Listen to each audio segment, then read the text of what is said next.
I'm one of the strongest men to ever walk the earth.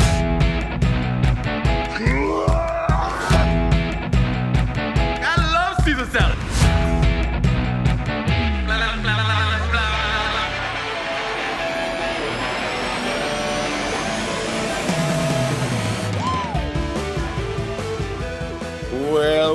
Well, if it isn't the Husky Boys podcast. Hello, Robert. Flavor Flav, what's up, brother? Check it out, bro. Check it out. I got a necklace. Van Halen shirt you got on, which is hard to beat. I just came flying in with all sorts of drip today. Check that out. Skibbity. Check that out. A guy came to the show. There's a Texas Best 3D Printing. That's his at. I don't know if it's at Instagram or YouTube or where it's at, but we got to find him. The Myers family, to Ian and Robert, they gave us this. That's so good. They gave us this. You're probably pretty sad. Look at Lou's cheering in the background. He's a real question. Was it a husky boy or was he just a? He was a thick kid. Yeah, he was a thick kid. He was awesome. Yeah. So I love it. He was a good looking man, but he was a thick kid. He was no little pussy. I'm pretty sure you're jealous, right? You're pretty sure you're jealous. You don't. So jealous, bro. Well, so jealous. He sent one for you as well. Yes. So I'll put that in the mail. You can wear that around town. That is so awesome. I'm gonna wear that to the gym. I'll wear it everywhere. I don't arm wrestling match. I'm gonna have that hanging out. Yes. Oh my God, that would be awesome. That would be awesome. That's so gangster, man. That's so cool. Yeah. So what part of Texas? Thank you to the Myers. I was in Dallas. So I was in Dallas last weekend at the Addison Improv. This weekend I'm in Austin at the Mothership, and then next weekend I'm in San Antonio. I'm getting all Texas done before they outlaw comedy. Yeah, because that's what's gonna happen. Yeah. Are you staying? Because for people who don't know, Dallas is out. Okay. So for the people who don't know, Dallas is about 5 hours from Austin drive, and then Austin and San Antonio are about an hour apart driving. So I think they're in between, right? Right? Is San Antonio in between? Austin is in between the Dallas and San Antonio. Yeah. But it's like right next to San Antonio. It's like a suburb, and it's all for us. Like when we were living there, that's the most beautiful part of Texas, the hill country between San Antonio and between Austin. It's all the greenest, most temperate part of Texas, the most water. It's really nice. But you're gonna fly in, go to Austin, and I don't hang out. Like 30 minutes away from where you're gonna perform in San Antonio. Boom, fly out back to LA. Yeah. Fuck the environment. Yeah. I wasn't even thinking that.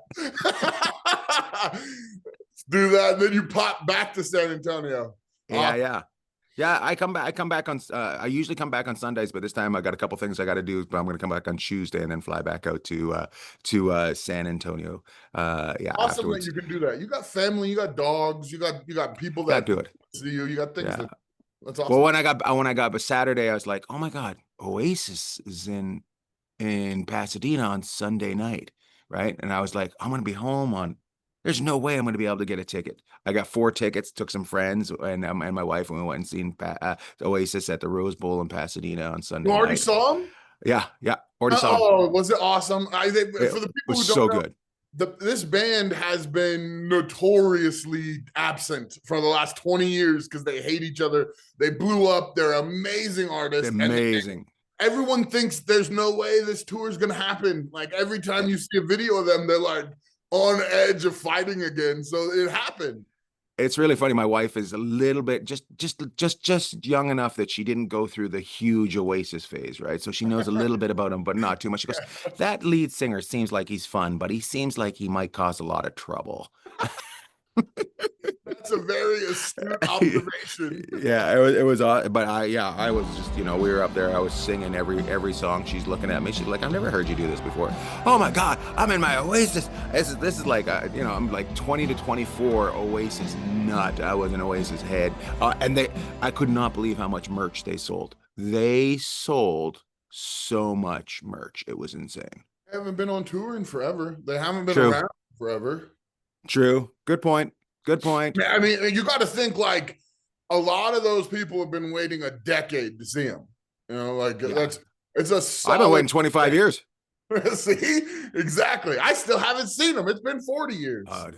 Dude, you gotta see them. They're so. It's one of those. They're one of those bands that don't try to do anything like create anything extra, so they're able to do what they do really well, right? Yeah. So he walks out in a jacket and a hat and jeans. I love it, And then it just the music speaks for itself and their attitude, So yeah, it's good. And they've always been that way. I love their style. I mean, they've got a lot of weird stuff too. Everybody does. There's not like any artist that you can really look to in history and be like, oh, he was amazing and a totally normal person. Yeah, he was, and he kept it together the whole time. Yeah, that doesn't happen. But I don't know a mechanic that doesn't spin off into the ditch every so often. So I can't imagine having the world as your oyster and not spinning out. So right, and those guys, I mean, they were top of the charts for a long time. So many songs, so many songs. That's awesome, man. I am jealous you got to see them. That's really cool. It was fantastic. What'd you do this weekend? For me, it was both my kids' birthdays. Nice cake. Yeah. So it's funny, Artemis, my little one, she turned 2. We got her a cake. Like I got a little one because it's so close to her brother's birthday. I didn't want to do like big cake. Yeah, right? yeah. So we did a little cake. It's like this and amazing. It was like a chocolate fudge cake with raspberry icing. Blackberry. Every 2-year-old needs that. She that's like her favorite things. Like, but she wouldn't take a bite of it. She respects the art. She gets very particular. She's just turned 2 and she's been coloring now for like a year. Ever since she started, she's like wants to fill in one piece at a time.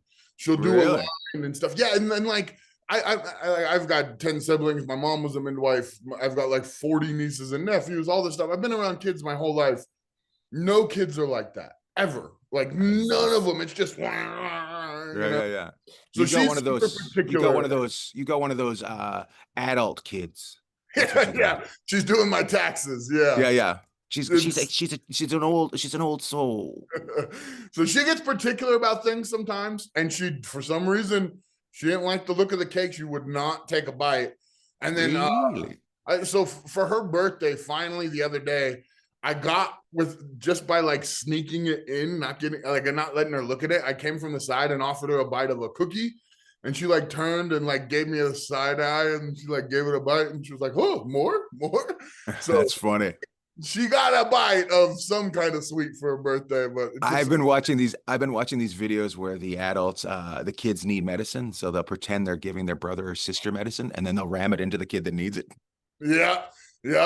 I've seen videos of like a kid that doesn't eat, so the mom's like offering the food to her.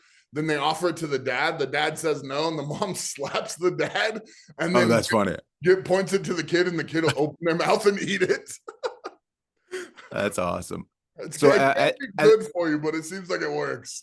Yeah, it absolutely works. You see somebody else get slapped for not eating, you're gonna eat. And then the other birthday was it a big party or because he turned 12 or 13? 10. He's 10. 10. And so I got 3 years over. Birthday party, and it was awesome. Like I'm so freaking keep it together, Papa. Keep it together. Yeah, I am. I'm a proud daddy. He had some football stuff go on this weekend too, and we'll talk about that with our guests because we've got actually. Tell us about our guest. Today we have one of the strength coordinators from Boise State's football team. Nice. His name is Jaylan. He's a buddy of mine. I've worked out with him a bunch, and his resume. I couldn't think of that word. His resume is thick. Georgia, Virginia Tech, and all this stuff, and all that stuff is cool and all, but I like him because I've hung out with him and he's just a sweet guy. He's very much one of those coaches he brings like a positive vibe. I'm not very much into there's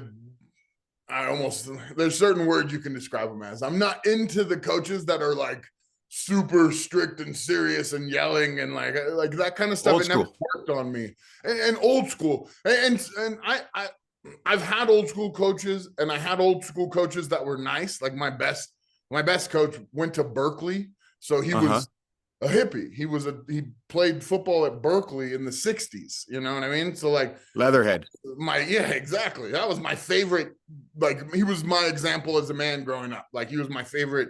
Well, sometimes you take things away from your coaches, right? And let's see, you might take away the wrong thing. Sometimes it might be easier to take the attitude rather than the skill away from the coach. It's like everything, we're all influenced, and who knows? So yeah. Let's find out. Let's bring Jaylan in. Jaylan Reid from the Boise State football. Stoked. Welcome to the show, Jaylan. Thank you guys, man. Great to be here. I appreciate you. So you and Robert are friends, so I'm just going to let you guys talk for a while, and then I'm just going to butt in. How does that sound? He wants to know the difference between Canadian football and real football. Oh, my goodness. There's a lot more space on Canadian football. That's a big field. Yeah, it's like Kurt Warner, too. You can't hate Canadian football after Kurt Warner came out, so you're good. There's a bunch of guys that came out of The Rock played in the CFL. Yeah, he did. There's a big lineman from Saskatchewan, one of the best. I can't remember his name right now, but there's like a Saskatchewan lineman who's known as like the new Joe Thomas, who is a legend. So I don't remember his name, but nobody cares about this anyway. Everybody's How you doing, buddy? How you feeling? You're in town? Yeah, I'm in town. Yeah, we're on a bye week this week. We had a day off today, so guys will come in and get some extra work if they need to. But then tomorrow I'll be back to practice, get a normal week, prepare for Air Force. So awesome. And Air Force is at home or in? That's away. Yeah. Where is that? Where is Air Force? That's Colorado Springs, right? Ooh, nice. Elevation. Does that elevation affect you guys? It does. I would say relative to here, it's not as much, but I mean, because I'm from the South, so if you get a team from the South that then comes to elevation, that I feel like has more of an effect than because we're already kind of at a higher elevation here. Yeah. Where are you from? I'm from Marietta, Georgia, originally. Ooh, he's a real Southern boy. Long ways away, absolutely. I love it. So you guys started off this year. You had USF first week, and then second week you guys came out and played. I just watched Eastern Washington. Yeah, and now otherwise known as Idaho. yeah, basically the desert of Idaho. Yeah. So you guys came out and were ranked 25, and you guys came out, had a bit of a slow start. It looked, I think week one, it looked a lot worse than it did week two. Now USF is gone, and they've beaten number 13 Florida. And now they've got, I think, in the top 10, Miami next week. And they're on a tear. So they actually made you guys look a lot better by showing that it wasn't like, oh, Boise sucks. USF. Yeah, no doubt. Ready to go this year. Yeah. How did you guys feel coming off of that like surprising loss? I'm sure, but like you guys seem to have turned it around. What's like that big twist that you guys got to get going? Like, how do you turn them on? Yeah, I mean, no doubt, that was a punch in the face, man. I mean, it's the first set of adversity these guys have faced in a while because last year, of course, we were rolling. But we come out game one, and then you're playing a team that has 50 plus transfers on their team. You kind of not sure what to expect, but I mean, sometimes face adversity. Not every day is perfect. But we have a great group of guys and a great group of leaders that will bounce back from that, and they were excited to get back to work and know what they need to fix. So it was. I mean, I'm not worried about our dudes. I mean, we just faced some adversity. They came back ready to work, and then put some work on Eastern Washington, man. So that was good to see. Absolutely. Who is the leader of that team as far as players? There's a couple. Like, I mean, you got Maddox Matson, our quarterback, Cage Casey, left tackle, Marco. That's what I wanted to get at, because I'm a big boy. This is called Husky Boys. Ian, Cage is an offensive lineman who is the pride of offensive linemen in Idaho right now. He's a monster, preseason pick for All-American. He's a savage. And I've seen him around, and he does not seem to be like a day-to-day vocal guy. And I was really curious, like in the gym, in the on the field, is he more vocal? Is he lead by example? What's his style? What's he like? I mean, he's an incredible player. So, I mean, by far, first and foremost, by example, because he does everything right. Incredible football player. But he's also a great teacher and a great mentor to these younger guys. They look up to him, and when he speaks, they listen. So, definitely proud of him in the way he leads, and this team follows for sure. Okay, so tell me something about this kid. So tell me how. So he's originally from Idaho, right? No, he's from Washington. I'm fairly certain. Not too bad. Oh, So I thought he was from Idaho too. Okay. No, he's not from Idaho. He's either from Washington or Oregon. I'm not 100% sure off the top of my head. okay. So he starts he starts as a young kid playing football, right? So at what age do colleges start hearing about this kid? I I mean, nine-year-old I got to talk to you about. it depends, man. I mean, I'm not in my realm. I'm not as involved in the specifics of recruiting. But you played, right? You played. Yes, played. I did. I did. Okay, so let's follow your journey. Okay, so you're in Marietta, Georgia, right? You're playing the Chick-fil-A mites. You guys are on you're on that team, right? You're running around. At what age do they go, this kid, we gotta keep an eye on this kid. We got to make sure we steer him in the right direction? I'll say probably around the freshman year of high school. I mean, for those guys who are of the elite playing status, those guys that end up being 5-star players, most of those guys that I remember that I played with, they ended up starting getting interest. They're around their freshman year of high school. Freshman year of high school. So okay, we have a father of a football player on this team. He's just turned 10. Freshman is 13. What does he do to keep the interest of this young man on football and having fun, and and not being too much of a father's dream? How do we what like give some. I know that's huge. And I know you're more of a strength coach. You're more about building a person's body, but you've been through it. You've gone through school with kids that you probably thought were amazing that just didn't go anywhere, right? And we all have seen kids like from young to middle age to preteen, middle school, preteen to being an older teen and just spinning into the ditch. What can you give some tips for maybe for not just Robert but for everybody? Yeah, man. So I would say biggest thing is that the kid has to want it. Like, you can't force a kid to want something more than you. Like, I've seen it time and time again where the parent wants something more than the kid, and the kid's heart just not in it as much. There has to be a natural, passion that they develop for that sport in order to be good at it. So I think how did you get yours? How was yours instantly, or did it click at some point, or? So, I mean, I played all kinds of sports growing up. I started off playing soccer, and then I kind of grew a lot early on in my life, and then started playing basketball. And then I was a little too violent for the game of basketball. I actually got kicked out of my basketball league for fouling kids too much. And then so at that point, Christians, you can never trust them.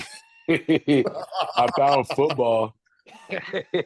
Because interesting enough, so I'm a first-gen American. My mom's from Jamaica, and my dad's from Trinidad. So growing up, soccer was the sport I started playing, and then like American football wasn't like a big thing in our household. So I mean, people, of course, I'm going to school in the South. Like, people see me, I'm a big kid. They're like, you need to play football, X, Y, and Z. So finally, by the time I got to about 7th grade, I was already like 5'9" and 200 pounds. So I started playing football, and I'm not gonna lie, when I first started, I was pretty bad.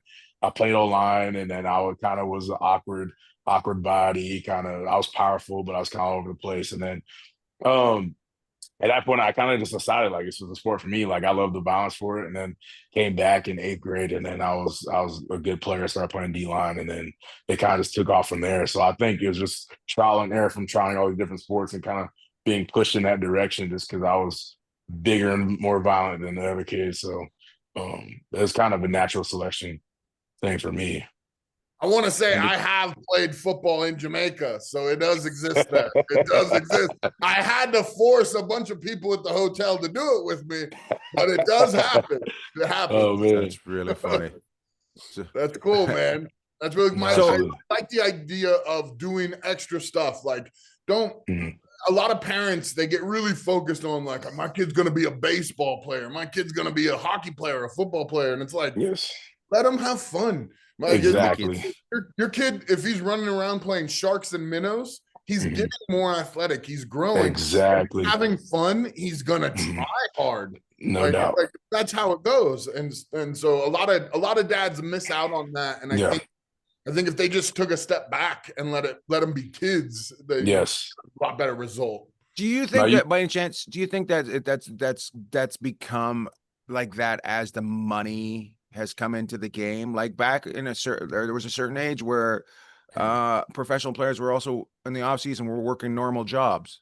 So, you know, it's not so much that now it's, you know, you had to become a good human first before you and now it's kind of pushed into become a good athlete first. Yeah. To Rob's point, I was actually going to talk about this today. The early specialization is something that's running rampant across this country with sports, and I think it's mainly due to social media. And so parents will see, this is what I have a young prodigy quarterback, and I want him to be great. So he's gonna only be a quarterback. He's gonna train like Tom Brady and do all this stuff. Like all the best athletes grew up playing multiple sports. You get exposed to multiple different types of stimulus because the human body is especially at that age is made to adapt to stimulus. So the more different types of stimulus you're exposed to as an athlete at a young age, the better athlete you'll become. And it happens over and over again. Most kids that we see that are great athletes, and regardless of the position and how much specialization there is in it, like they grew up playing multiple sports, they developed multiple skills in different sports and different disciplines that transferred to then being able to adapt, especially in the game of football, because the game of football is so random and sporadic and requires so many different types of athletic abilities, where it's not like I'm a shot thrower and I'm rotating in the circle over and over and over again, doing the same thing over. So I think that especially with the game of football, that developing those general skills will help you become a better athlete in the long run. And the biggest point to that is if you look at I don't have a study on this, but I've paid attention to this. If you look at most of the O-linemen that are in the NFL, I guarantee you majority of them did not play O-line their entire lives. They probably were a skill player, a tight end, something like that, played other sports. You're never, very rarely ever, you're going to find a kid that was an O-lineman at 10 years old and has been doing that his entire life and became a good enough athlete to play in the NFL. Yeah, that's right. Become an athlete. You heard it here from Jaylan Reid, the strength coach of the Broncos. To your point, though, before we move off it, to your point, Ian, you were saying, I do think there is a number of people that are more, we'll call aggro, more intense with their kids because there's a lot of money on the line now. Yeah. Sure, there is a higher number of that, but you got to realize too, there's a giant portion of guys who feel like their best part of their whole life was the couple years of playing high school football. And they try and make their kids live that. I mean, it's messed up, but they try and make it to where their kids do, like, if they could get their kid to peak junior year of high school and have the best moment, they would choose to do that and think that that's like the way it's supposed to be. It's kind of like it's funny you say that. Crabs in a bucket or a small town syndrome. Like, yeah, a lot of dads out there, they don't even care about the money in the pros. They just want you to win your league, you know? Yeah, like, it's crazy. I don't know why we're so mad at dads. I don't know. You're right. I don't know. I don't think I've ever seen a mom do that. Oh, I've seen moms. Moms are complete. When I grew up playing hockey, they'd wear hockey moms. They'd stickers on their hockey moms. Those bitches was crazy. Oh man. What about you, Jaylan? Have you seen moms do that? I feel like most of the time, and the kids that I see coming through here is most of the time it's the dads that are that are the ones doing that. I'm sure Right. there are moms out there that are very intense with They're their all in kids in sports. Canada. And Yeah, high school, it must be. in high school football, right? The coaches are worried about the single moms. How am I going to help? Right? How am I going to help Dude, how am I going to help a my lot son of get those on the high team? school, yeah, it's worse than that. I'm sure. I'm sure they're worried about the volleyball team. You need a Oh, 37-year-old cheerleader on the team, boys. But not our boy Jaylan here. Our boy Jaylan here is cream of the crop out of Georgia, Virginia Tech, and Boise State. Chick-fil-A's Player of the Year, 2005. oh man. How does the difference in like, you know, working in Georgia, working in Virginia, and then now Boise's it's a very powerful, very strong school. It is not an insult, but when it comes to players in state, when it comes to recruiting and money and all that stuff, it is not. I mean, you outperform what you're getting every year, you know, to be, you know, all those years undefeated and then a top 25 over and over. And we're going to finish this year in the top 25. I know that. So absolutely.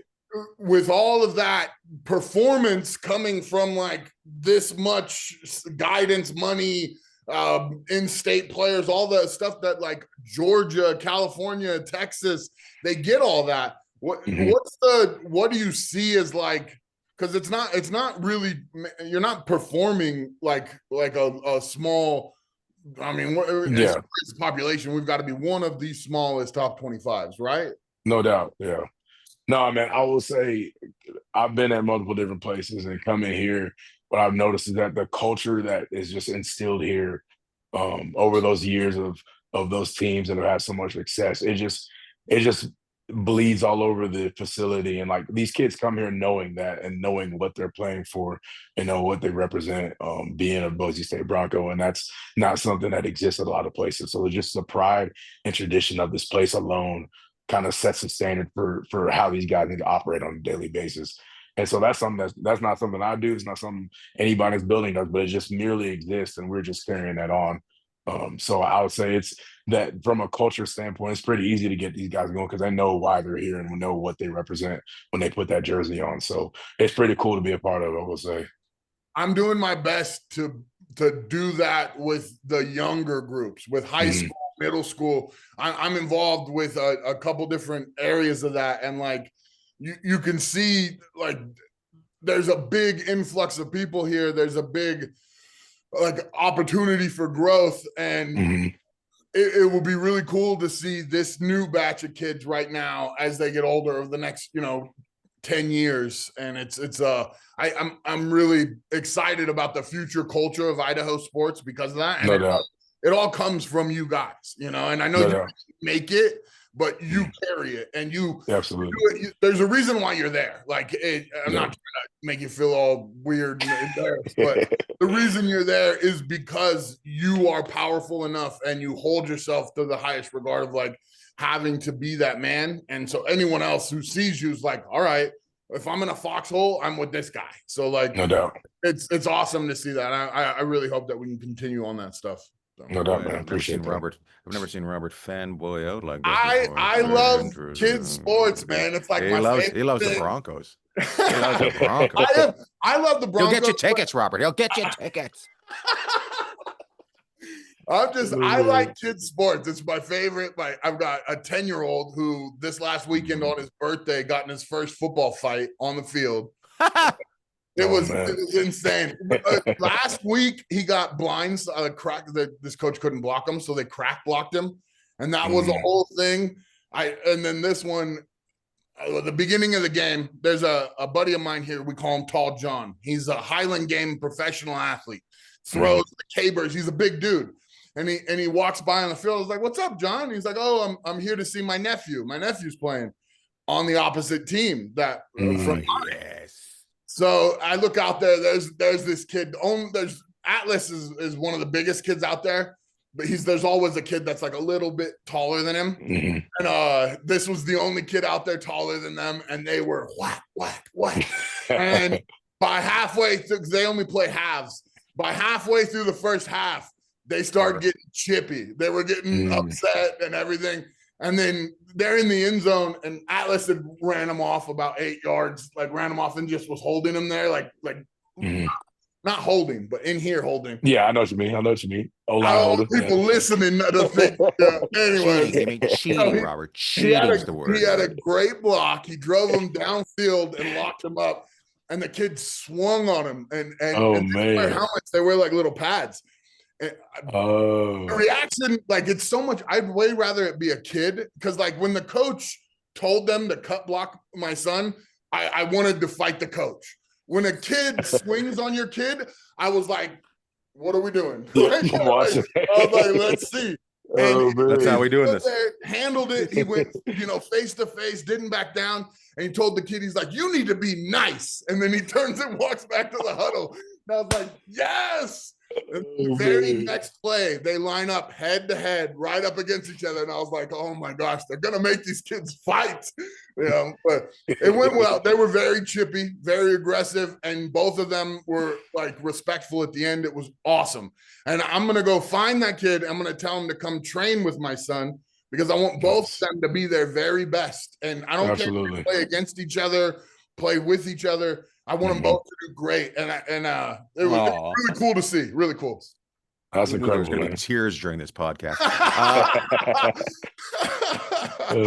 He can get you tickets, Ian. I love it. We've kind of strayed off a little bit. I want to know your journey to where you are now. So we know that you were in freshman years when it started to turn for you, where you started playing more football. But tell us how what happens with you. So I gave you the backstory. So once I started playing football, as I said, 8th grade freshman year, started getting good at football. I played defensive line.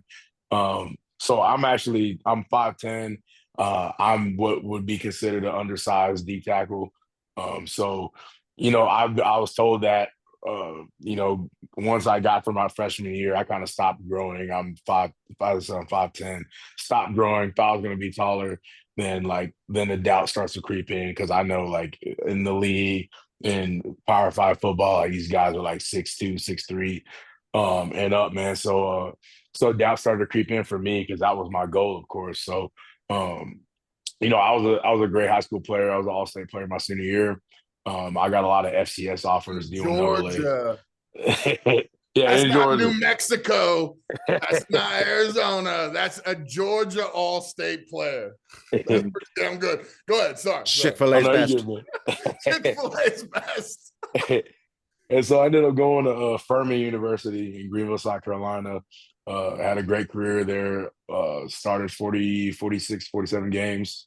Out of how many? I don't. That's all of them. That's all of them. I started all of them. I didn't miss a Love it. game.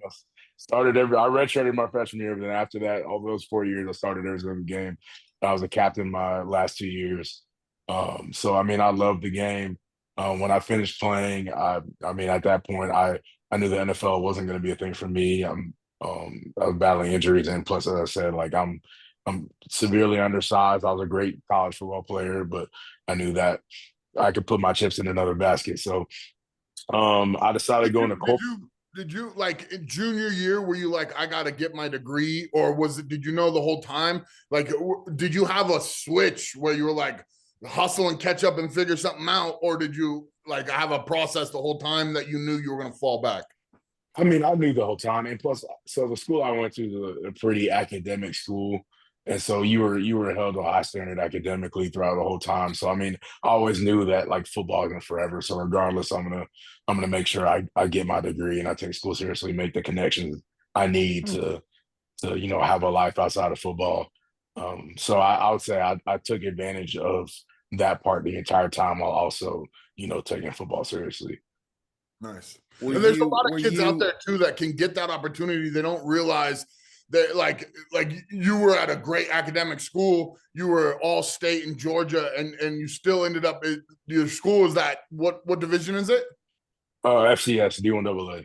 Yeah. So in old school they call it D1AA, right? No doubt. So you there are opportunities. There's FCS, D3, D2, NAIA. Like there's all these schools out there. All of them have at least some money. If you're a football player out there, you're a parent. If you make sure your kids have a 3.5, they can go play somewhere. And most likely they can get a little assistance. So yeah, absolutely. there's a lot of opportunity out there. Yeah. Well, I think that leads to a question. How much did your parents have influence in you choosing your school and letting you know about your career? Like, so at that point, my parents divorced when I was super young. So I was living with my mom and my little brother at the time. And so when I started getting offers, my mom was very invested in my academic, success, and of course, like the value of the degree I was going to get. So she was heavily involved in that from Do the the school accent. standpoint. Tell us how she'd yell at you. Where's your mom? Come on. I can't even do it. But No way. No, my mom does have an accent for sure. He won't even do it. He's so scared of his mom. He won't even do an impression of her on a podcast. That's respect, man. Oh, she was from Trinidad or she was from Jamaica? She's from Jamaica. My dad's from Trinidad. Yeah. Trinidad. Okay. Yeah. This might be a stupid question. Trinidad, is that those same islands or Trinidad somewhere else? I know Trinidad and so dumb or whatever. I've heard of it. Yeah, it's the last country on the Caribbean island chain. Okay. So it's right off the coast of Venezuela. So Trinidad, and then there's a tiny island on top of it called Tobago, but they're one country. Yeah. All nudists. Every single one of us a nudist. That's a mosquito's wet dream. I'll tell you what. It's good eating. It's good eating. That's what mosquitoes say. It's good eating. Oh man. Hey, but I want to ask you something. I'm gonna have to ask every strength expert for all time, I guess now, because I'm the don't do deadlifts guy. I mean, anyways, but with you've been around the block. You've been around all over the place, like different facilities that are very well respected. So as far as a football player and doing deadlifts with a straight bar from the floor, have you ever done it? And have you ever gone heavy with that? Like, what are your experience with straight bar from 9 inches, like deadlifts in football players? So I will say I don't think that deadlifts are dangerous per se. Do I think that there's let the record show he's wearing a Squattober shirt and he is compromised. I understand that. I mean, I love all movements, man. I deadlift myself. Do I think that there's other variations of pulls that we can do with football players that I think you'll get more benefit out of? Yes. I will say he mumbled that, but he said yes. Just so you know, he said yes. There are better movements. the variation of straight bar deadlift that I have used and I've seen being used is a sumo deadlift. I do think that stance is good to develop some strength and concentric strength for linemen specifically. So I do like the sumo deadlift. Conventional. How often would you sumo with a guy, like also out of season and in season? I've been a part of programs where we've done it both. I mean, it just depends on how you want to periodize it. I mean, I've used it as more of a high force maximal strength movement in the off season, and then I've also worked for a coach who used it in season as the bigs as their pulling variation during the season, because it's of course a lower stress on the back.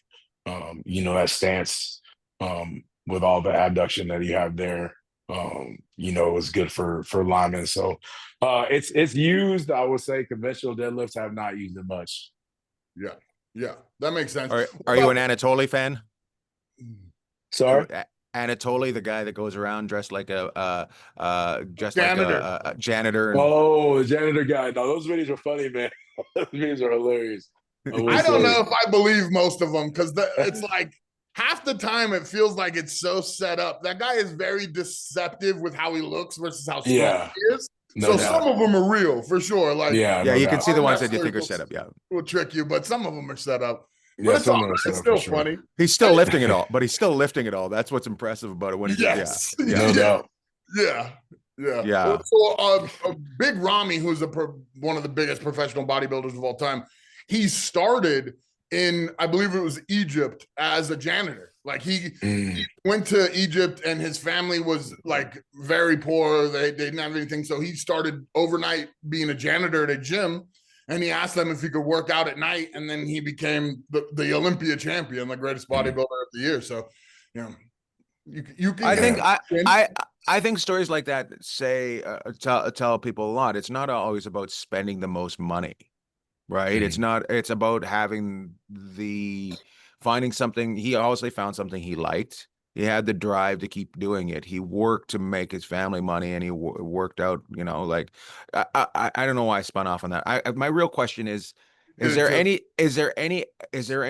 exercises that were being done in your day of playing that you guys are like, that was wrong, we shouldn't have been doing that? Now you're not doing stretches. I think that I wouldn't say changed my stance, but when I was a player, we kind of did very vertical shank squatting, powerlifting, West Side style vertical shank squatting. I do think that in terms of that movement pattern, getting a squat that has more ankle flexion is more transferable to the strength you need to be moving in field sports. Yes. Do you like to front squat more, or what is the switch then? Well, I'll say a high bar back squat and front squatting. Yeah.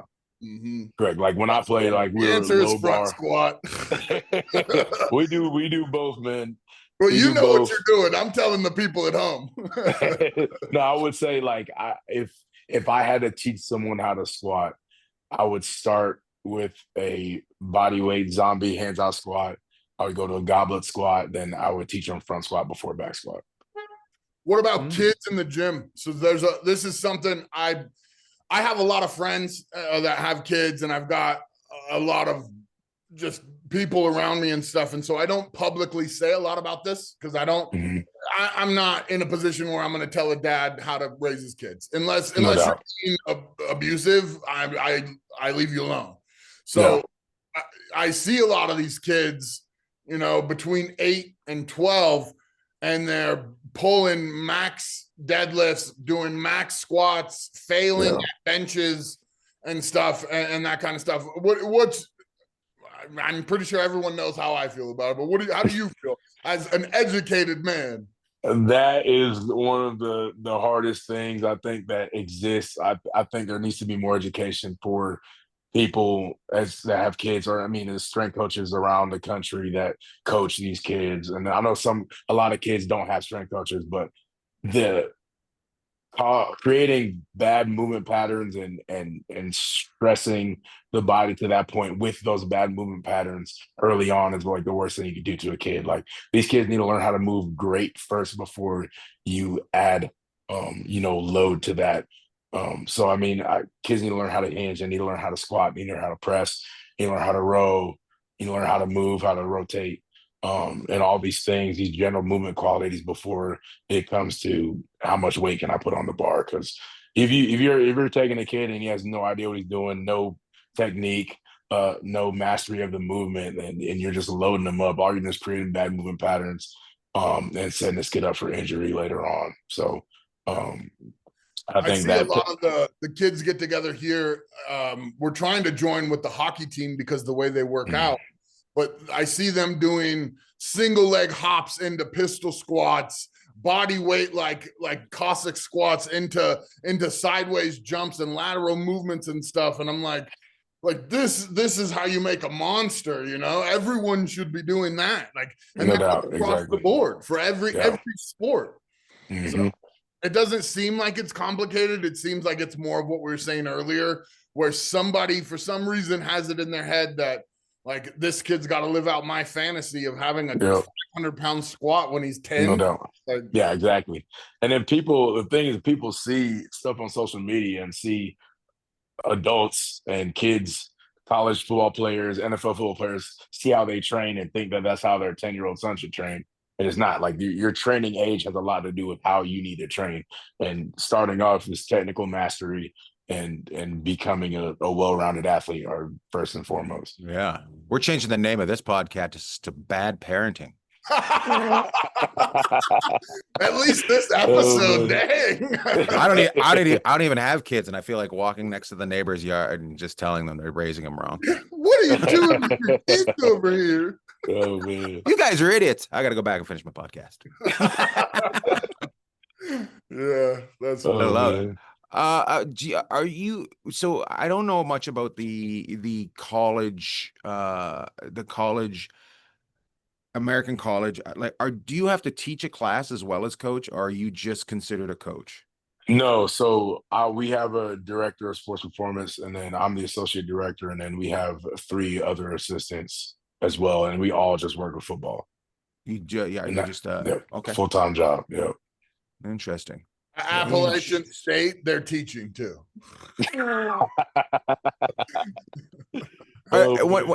But that's guys also following a dream, right? Like when you're doing that, you're hoping to get to where you are, right? And I don't want to sound like a dick when I say this, but it's going to come out. Are you at your dream, or is there another dream? Would you like to be working in the NFL, or would you like to be I'm guessing you want to stay coordination of defense, or think yourself or whatever. Yeah, there's a lot of. Yeah, no doubt. I mean, I want to stay in the game of football, of course, and I mean, I'm in this because I saw what the game did for me and what coaches have done for me. And the guidance I needed, and it's just incredible to be a part of these kids' lives at this point in time, and be able to help them become, of course, better men and better football players, and be a part of that journey and help them along the way. And then, as someone who's done it myself, help them with the pitfalls that I've experienced and the things I've experienced, and help them along the way. But yeah, long-term goal. I mean, I would love to be a director of strength conditioning at anywhere that I love to be at, man. And I just love football, and of course I'd love to live in a great area when I become a director one day. But I mean, I'm not in an immediate rush. I'm young, and I'm blessed to be in this position right now. How old are you? 29. Jesus, you're doing great. You got lots of time. Yeah. You're relaxed. You're not married, right? You're single. No, I have a girlfriend. Me and my girlfriend. Oh, you've made a mistake. You've made a mistake. Nah, I wouldn't say so, man. I'm not your coach, but here's your first mistake. No, man, I love her. No, she's great. I mean, this isn't being recorded. Go ahead, talk about your. No. That's awesome. Can your girl cook? Yeah, she can. Absolutely. Then I think you're winning, bro. Hey man, I feel like a winner, man. That's fun. So you brought up earlier when you knew you weren't going to the NFL because you were at 5'10". Did you grow any more? No, I'm still that height, man. So I mean, after I got done, I actually went into the corporate world first. I thought, I just want to go make money because I had none at all whatsoever. And so I did that for a little bit. And then it was actually right when COVID hit when I decided to leave my job and pursue this, which I actually quit my job right before COVID hit, like literally like a week. And then COVID happened. And then I just moved back home. And then I was sitting there doing nothing because the GA ships I had lined up, they closed all hiring when COVID happened because nobody knew what was going on. And so in my head, I'm like, dang, like football's probably not even going to exist anymore. Like I just quit my job. I'm living at my mom's house. And then so actually my strength coach I played for, he encouraged me to come intern for him for free. And so I just went up there, lived on one of my friends' couches, and then I interned there. And then eventually where was that? That was at Furman University where I played. Okay. And then after that I ended up they opened back up the GA spot at Georgia State, which is in Atlanta. And then so I could commute there from my mom's house. And so I went there. I was there for a year. And then at the end of that year, started interviewing for full-time jobs. I got certified by that point. And then so I ended up going to Virginia Tech as a full-time assistant. And then the head coach got fired 6 months later. And then so we all dispersed. Good times. And then that's the thing with college football, man, is it can be like that sometimes. And then so I ended up going to University of Virginia for a year. And then that's troubled. just walking across. Those two hate each other, right? Yeah, no doubt. Yeah, no, it was interesting. I never would have thought I'd end up going from All one you rival. and all you owned was tech stuff. So you're just walking around the. Who's that guy? No doubt. So I ended up going there. I was there for a year, and then my boss that I worked for Virginia Tech ended up becoming the director at Boise State, and then he hired me back. And so that was I've been here for 3. This will be my 3rd year here now. I think you point out something really important. You said my coach invited me to do a unpaid internship. You weren't scared by the unpaid part. You put the effort in by doing the unpaid part, but you also made relationships where you were when you played football. You weren't a dick. People wanted to be around you, right? Like those are the things that kids need to know. You don't be afraid to just put in the time and work for free, right? Because you said I wanted to make money, but you followed a passion of yours and did it for free to get you to this point where you are making money. And I think I think I think those two things, make relationships and not be afraid to work for free, are something that not everybody gets. Like Absolutely. I'm finally serious. I'm like, no, do things for free. I think you should be afraid. You shouldn't be afraid to volunteer. And our society is right now is everything we must be paid for. We must be paid for. Yeah, Unless you're a waitress, then you'll work for $2. Not thinking that, I mean, in certain professions, man, you have to, it's competitive. Like this profession is extremely competitive. And so the best thing you can do is work for somebody, do the best job you possibly can, be reliable, be knowledgeable. And at the end of the day, if they can speak on your behalf and say, this guy's a rock star, like has no hesitation, referring you to a job. That's how people get jobs in this profession, because everybody in this profession started out working for free. And the guys that don't make it are guys that probably worked for free and treated it as a free job and gave minimal effort. And so at the end of the day, when they're trying to get a job, like the guy they work for is not going to speak on their behalf, because you just wasted your time here not working hard and not showing me that you care about this profession. So do you ever talk to the athletes about like their life after football?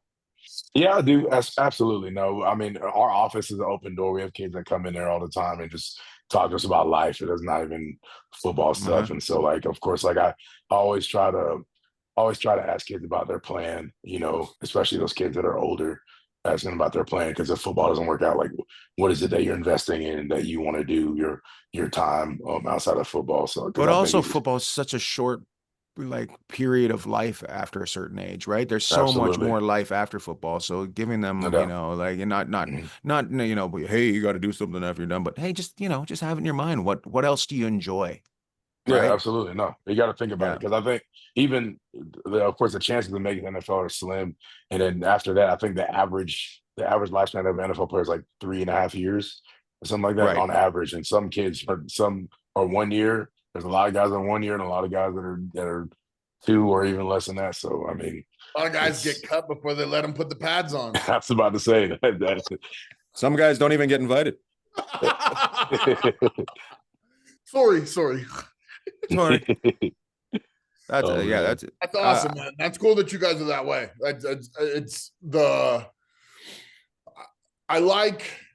There's a lot of stuff that's different about the area. There's a lot of stuff that's different about your guys' team. And one of the things that I really like is that you guys are like a family. You guys, every football team feels like a family, but when you're at South Florida, when you're at Miami, Notre Dame, it feels very different. It's much different than these guys, and being around them, being around you, I can see all that stuff. And I remember last year, I was talking about Maddox and some of the linemen, a couple beasts that you had going with the NFL last year, and which, by the way, I've got to watch and see how he did with the Lions.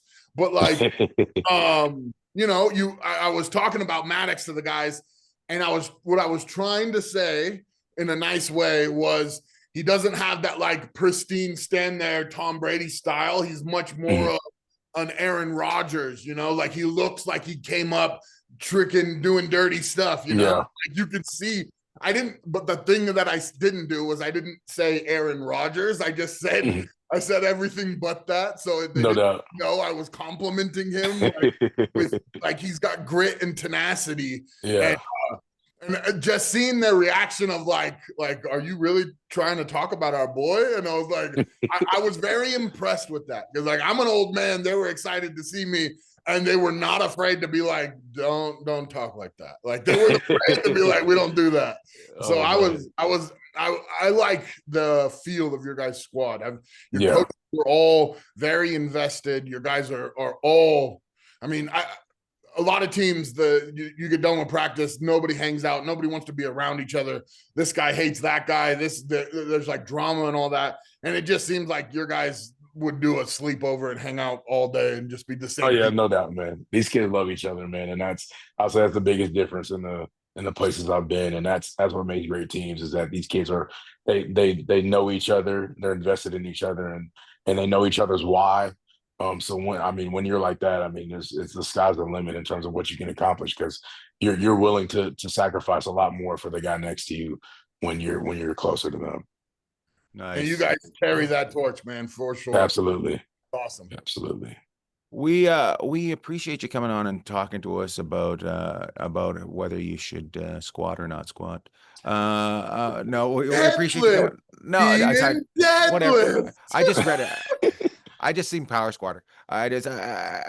So squatting October. People are gonna care about that deadlift. I promise you. It's like followed me for a decade. Yeah, I remember that from your Joe Rogan episode, man. That's really funny. But we really appreciate you just coming on and talking, sports and being we call you a cigarette machine because you're 5'10" and solid. That's a Husky Boy quote. That is a Husky Boy quote. Yeah, no, we and just telling people about your journey. We really appreciate that. And Robert said he's got one of the strongest beards I've ever seen. This Jaylan. I appreciate that, man. Try to get like you. Dude, this is way better shape.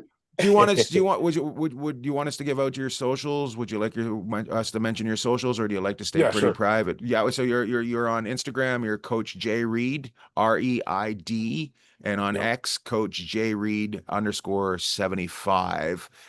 Can people reach out if they have questions about strength? Yeah, absolutely. I love answering questions, man. I love spreading knowledge about the strength and conditioning world, man. So yeah, absolutely. Yeah. Do you ever do and kids out there, if you've got it, he just said, yeah. So now over 13, he said, he's not going to talk to you about your kid lifting under 13. He doesn't want you taking anything serious before until you're a freshman. So absolutely. Write that down, parents. But we really appreciate it, and I hope you're enjoying Boise. It's one of my, I think it's a fantastic little hidden city that not everybody knows about. I know it's growing huge, but I always have a good time when I'm there. So absolutely, no, it's an incredible place. I love it. Awesome. And being here, Coach, we really appreciate it. Yeah, thank you guys, man. Have a great day, buddy. You too. Thank you. Old lady wake me up, like, excuse me. I'm like, and she's like, are you famous? Like, that's the worst question in the world. I hate when people say that. I hate it. Obviously not if you have to ask, lady. Exactly. Also, what is a legitimate answer to that? What is? Ask your daughter. She probably remembers me.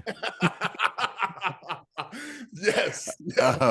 I enjoy a good conversation with a stranger, and it's funny when they actually do know who you are, but they don't at the time, and then all of a sudden they just recognize you. That I like that. But I don't know. I enjoy talking to strangers and saying something stupid. Right? Some of them can be fun. I don't talk to people on planes. You said planes. I do. I put headphones in and fall asleep right away. That's a smart move. That's a smart move. For a long time, I used to do like little weird stuff. Like whenever a guy comes up and he's like, I love you, I've seen all your stuff, I would be like, so you watch gay porn, right? Like I did that for years. And then like a few times people get really uncomfortable, So then like I switch it up and do other things. But yeah, I mean, out of all the conversations, there's only like a handful of them that you look back on and you're like, okay, that was an actual conversation, like it feels, I don't know, it feels super awkward to me. Like I'm not a look at me kind of guy. I know you are very but I'm not. I know when I'm off stage, I'm an introvert, definitely. You know, but when I'm on stage, it's just like it's all out there. So it's funny. I've had people try to heckle me off stage before. I'm like, no, we had that time. We've had that time on stage. That's over now. Now you know you got So they try to heckle you off stage. Off stage, yeah. It's what like. Give me an example. What do they do? What are you doing? And what do they do? Like you're like getting a like later machine, and they're like, no. It's not like not days later, but like after the show. You know what I mean? Like after the show that see me like. So you're like doing the meet and greet. No, like so after the meet and greet, you know, I'll be walking someplace and I'm like, not now. We just had an hour and 15 minutes to do that, and you want to do it now? So, anyway, they're probably hammered, you know. Yeah, probably hammered. But I would say 99% of the people that I meet are just so nice, and it's you know, I the fact that they take their time out is. And they pay for everything I have, so I thank them very much. You know, so it's because of them paying attention to me that causes other people to pay attention to me. So it's not that they gave me everything, but their enjoyment of what I do lets me do what I do. So yeah, and that's the right way to look at it. For sure. Yeah. Thank you for your follows. And we're doing it right. So did you think you'd be good at that? Like, I always felt like if I could stop crying, I would give the best head. That's funny. That's so funny. It's just a joke. I never really thought that. I just thought saying the crying part would be funny. It's just really funny. I love the fact that you asked me and I thought about it.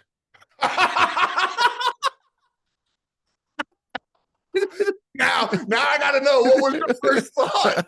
I was like, I thought about it, but now it's like, why the fuck would I even think about it? It spun me out hard. Oh my god.